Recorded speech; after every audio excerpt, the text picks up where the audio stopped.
What turns you on that you are absolutely embarrassed about? Female mid-level managers at grocery stores. Like the assistant manager or department head. I'm dead serious and I have no idea why. Edit.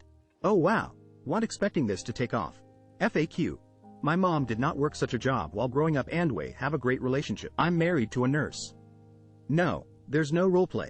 Not that she wouldn't be down, it's just my secret thing. Definitely not Malcolm in the Middle, even though I love the show. I have no idea how it started. I just like the vibe they give off and the quasi-professional dress they affect from time to time with the tight business pants and rumpled buttoned-up blouse. I'm not a creeper, I don't lurk or force interactions. I feel like people, especially women, should be left the UCK alone at work. But, you know, I'll steal a glance or two here and there or get in a checkout line. It's all above board. It's not a horn thing. Dina from Superstore is a great example. When someone gets really close and whispers, like PLS, no, I can't be orny RN. Neck kissing and dry humping can make me RGASM. This embarrasses me. Going through all these comments looking for someone with the same fetish as me. Wardrobe malfunctions. But they need to look accidental, not sexy. I've always thought some women looked really good with vampire fangs. Or even just longer canine teeth. No idea why, but I know it's weird. Just someone who hugs well. I think the best way to view this thread is by controversial. A woman in the morning with messy hair and no makeup and tired. Total turn on. Also a woman doing sexual acts in full clothing, not sure why. Chokers, scarves, or really anything wrapped around a woman's neck. Which isn't so embarrassing, but the reason is because the first fictional character I had a crush on was the girl with the ribbon around her neck that when she took it off her head fell off. My humiliation kink LMAO, but that's kind of the point. Olive green. Don't know why, but if a woman wears an olive green shirt, I find it strangely arousing. Ema hate that I posted this, but it was the night after a convention and me and some friends went bowling. I was still wearing the ears from a costume and someone came up to me and asked to pet my head. They proceeded to pet me and say, "You're such a good boy," and I was so glad I had a place to it down. There is a spot on the dead center, back of my head. Even someone lightly touching it or pulling my hair sets me off. Doesn't matter who. Guy who get awkward, anxious around girls. IDKY, just does it for me. Bonus points if they blush. Big noses edit. Girls with big noses edit. I read the question wrong. I'm not embarrassed for liking big noses. Though it asked, what turns you on that others are absolutely embarrassed about? Had an ex who was 4 feet 11 stomp on the couch cushion next to me and put her hand on my throat because of some excessive teasing. She was angry and wanted me to get on with it already. My brain fried and I thought something broke in me for a second. Hands, especially veiny hands that have veins popping out, it's embarrassing, but AMN, it is so hot, wow.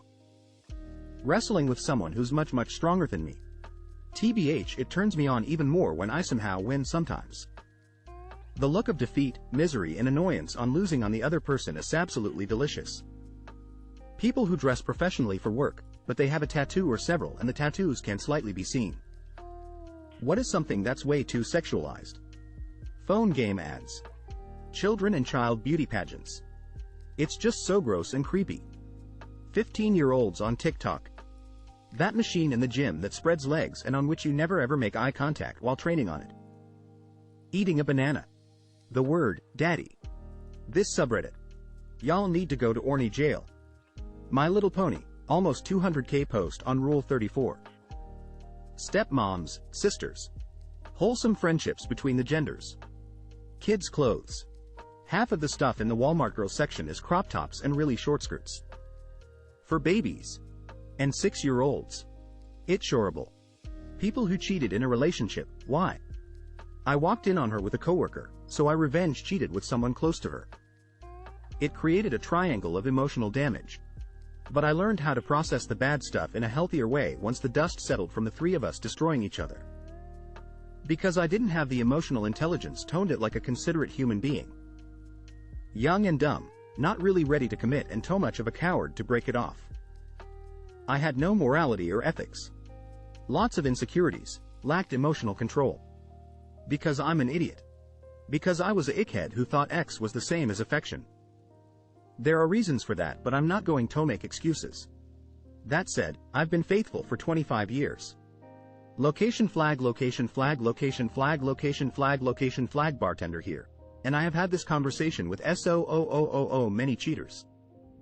What I can tell you is people who cheat in relationships often have other cheat-type issues. Often trying to make a fast buck by screwing others over financially, gambling issues, or other dramatic, toxic maneuvers. They often can have a need to compete or outdo the people they are closest with. They often are terrified of the other spouse cheating on them first. They often present sizable egos, but are secretly terrified of being judged by others. Not your problem. People almost never cheat up, but almost always cheat down. If they are with a clever, responsible, organized spouse, they cheat with a dumb, irresponsible hot mess. If they are married to a textbook perfect skinny church-going Barbie doll, they often cheat with a curvy, thick dark-mouthy girl with tattoos. Not that there is anything wrong with that type. But they are going for the opposite of what they married and present publicly.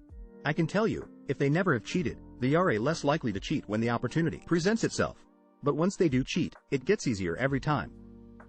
If they cheated once, they will be more likely to cheat again. The people getting cheated on, it's never their fault. They couldn't have done anything better than they already did. I see amazing people get cheated on, it truly has nothing to do with them. It's the cheater's own issues that determine if they cheat, nobody else's. People often cheat to feel powerful, in a world where they feel powerless. People often cheat because of mommy-daddy issues. Military guys are often encouraged to cheat by their buddies, because those guys don't want to be the only guys cheating, or to be ratted out. If everyone cheats, then they pretend they are not the SS hole because everyone is doing it. If your person cheats on you, don't leave them fourth act, leave them because they are selfish, and they chose the act over the importance of you and your family. And that level of stupidity is a real red flag of things to come. Location flag, location flag, location flag, location flag, location flag, location flag, location flag, location flag, location flag, location flag, location flag, location flag, location flag, location flag, location flag, location flag, location flag, location flag, location flag. But there is one thing even more toxic you must run from. The person who never cheated, but said they did, to hurt you. And #X200B.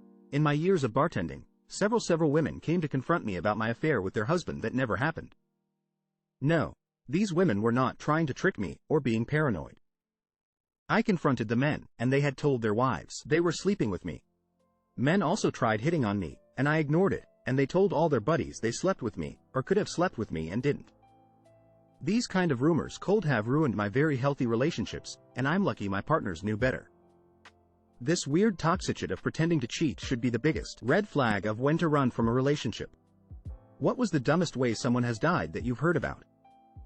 I read about a guy who died after falling from a balcony at a drunken party. The next night, another guy fell to his death from the same balcony while demonstrating for friends how the guy had fallen the previous night. He was walking along the railing, like this. There was a guy who came to our high school to give this speech about drinking and driving. He said, now that graduation was upon our senior class, that way should be cautious, and if our peers happen to be under the influence, we should watch out for them. Drive them home, call adults and whatnot. Barely 2 weeks after that, dude passed away due to drinking and driving. The first man to go over the Niagara Falls in a barrel and survive, later died due to complications from slipping on a banana peel. This one guy from my village. It's his birthday and they're at a restaurant, suddenly started choking on his food. All his friends began to panic, just for him to start laughing. He thought it was funny. He died the next course choking on a piece of meat. He died in the presence of his friends and family, who were ignoring him, thinking it was another prank. When I was in high school, my agriculture teacher was driving the bus to take me and the rest of my FFA chapter to a convention. On the way, he ended up making an unexpected detour to a graveyard. He parked the bus, got off, and went to have a moment of silence by one of the tombstones. Everyone on the bus was confused, but we gave him his time because we could see that it was important. We asked him who he was visiting when he got back on the bus. He said it was one of his childhood friends. When he was a kid, he and his friends were roasting marshmallows by a fire. They were ucking around like kids do, and one of his friends accidentally ended up putting one of the hot roasting sticks through another friend's eye. I don't know the specific medical complications that took place, but he ended up dying. It was a total freak accident. I'm 27 now, but that story always stuck with me. It thought it was really sweet and thoughtful that he made a point of intermittently visiting his childhood friend. But also, what a dumb way to lose your life, especially at such a young age. There was a guy in my province who died by sofa sledding. By sofa sledding, I mean they tie a sofa behind a car, truck and drag it around with someone on the sofa. I know people can get bored in the more remote region of my province, but video game consoles exist. I'm a plumber and someone who worked for my company died about 7 years ago on the job. Coworker went on a service call and ended up having to grind out some old cast iron pipe and replace with PVC. The homeowner neglected to mention he makes fireworks in his spare time and had a faint barrel of gunpowder in the same room as the pipe. Sparks were flying and some landed on the gunpowder, blowing up my coworker and the homeowner, both dead on site. My friend's cousin. Him and his friend were bored one day, so they decided to have a gunfight. He got shot in the head. They were 16. Toronto lawyer Gary Hoy was giving a tour and decided to demonstrate his favorite party trick, throwing himself against the windows of the Toronto Dominion Bank Tower so the students could see just how resilient the glass was. Hoy had performed the stunt to audiences countless times before.